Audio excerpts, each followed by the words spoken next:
Those are just some of the ways in which the safety regulations were broken at Acre Mill. There were many more. One regulation was broken by the men. They were supposed to make full and proper use of the masks provided. Some of them did not. The mask used to make me sore. Used to give me sores around the mouth, so I couldn't wear one. I used to wear one occasionally, let's put it that way. But I couldn't wear one all the time. It was impossible. Many of the men did keep their masks on, but masks were not enough. A year before the regulations came out, the official report made the position perfectly clear. Masks can only be recommended as a second line of defence. They are not a substitute for other preventive measures.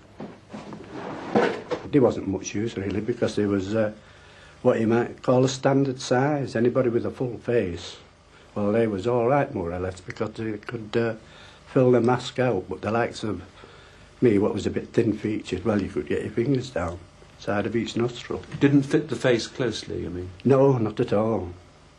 Certainly it used to save a lot, but nevertheless it still used to get down, because many times we used to take them off and keep wiping them out. How much did people wear the old type of mask?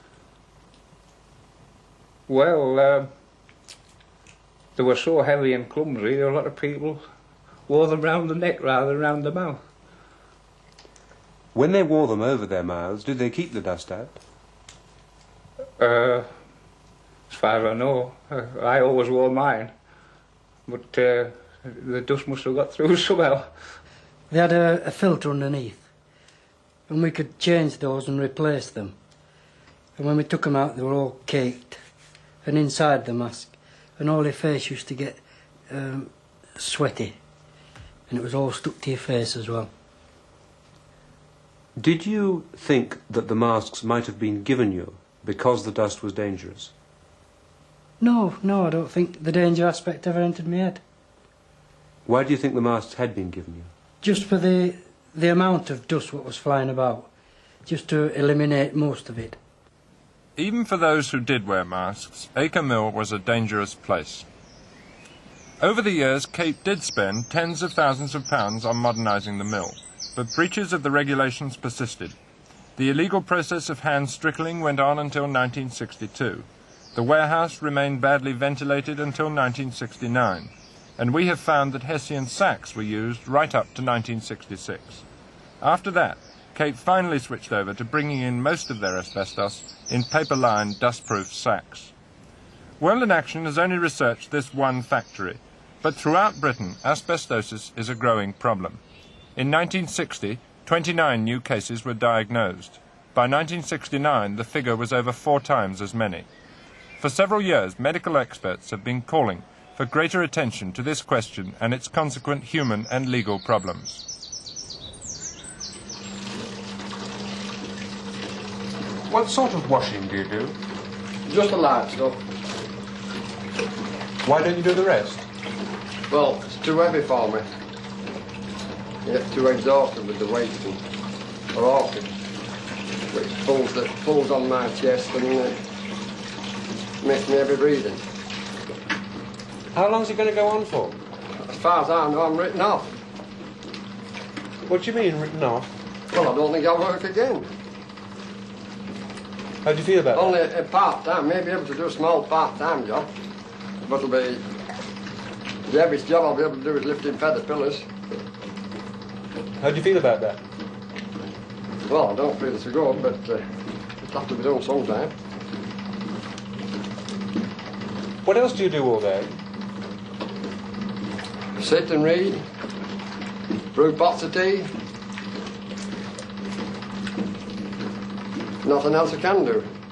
Well, you never know from day to day how it's going to be.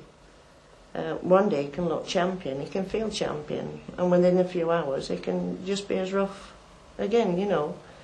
Some days he spends 3/4 of his day in bed. So you really can't say, well, we're going so-and-so next week and expect to go, because it's possible on that day that he might be his rough day, and so you don't go out. You can't move at the same pace as you could previous.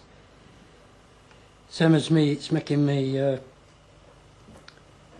talk a bit hoarse, and if I talk too much, if I get involved in an argument, it gets me difficulty in breathing. If I lift anything, difficulty again. If I walk about sharp, difficulty again. Is your asbestosis getting better or worse? No, it's gradually getting worse. How It can has you... done over the years.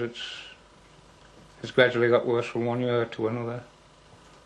And now it's pretty grim. Does it hurt you now as you're talking? Well, I'm panting. How can you feel it getting worse? Well, as I say, it affects other parts of the body. Have cramp, swelling of feet, headaches, and just recently, this last 6 months, I've had partial blackouts. I might be halfway up a flight of stairs, and I've got to hang on. I just go dizzy. Well, this hasn't happened before this last 6 months, so it's obvious it's got something to do with the asbestosis. There are 33 people in the Hebden Bridge area now suffering from asbestosis. Every one of them worked at Acre Mill. A further 19 people are suspected of having asbestosis, and all of them are ex-Cape employees. More cases are turning up all the time. The full tally may not be known for 15 years. There is one final warning for anyone who deals with asbestos and fails to recognise the dangers of its dust. It comes from the records of 19 other former employees at Acre Mill, in the coroner's office at Halifax. Joseph Albert Sutcliffe. Occupation, retired pipe cutter. Cause of death, bronchopneumonia, pulmonary fibrosis, asbestosis. Mary Richmond. Age, 51. Cause of death, bronchopneumonia following upon pulmonary fibrosis due to asbestosis. Age, 39. Occupation, asbestos worker. Cause of death, carcinoma of the lung accelerated by asbestosis. 57. Occupation, cloth distributor. Cause of death, carcinoma of left lung, asbestosis. 41. Journeyman joiner, bronchopneumonia accelerated by asbestosis. Cause of death, malignant tumour of lung due to asbestosis. Mesothelioma due to asbestosis. Carcinoma of right lung and asbestosis. Mesothelioma due to asbestosis. Of lung due to asbestosis. Of lung associated with asbestosis. Carcinoma of lung associated with asbestosis and bronchopneumonia. Asbestosis being a contributory cause of death.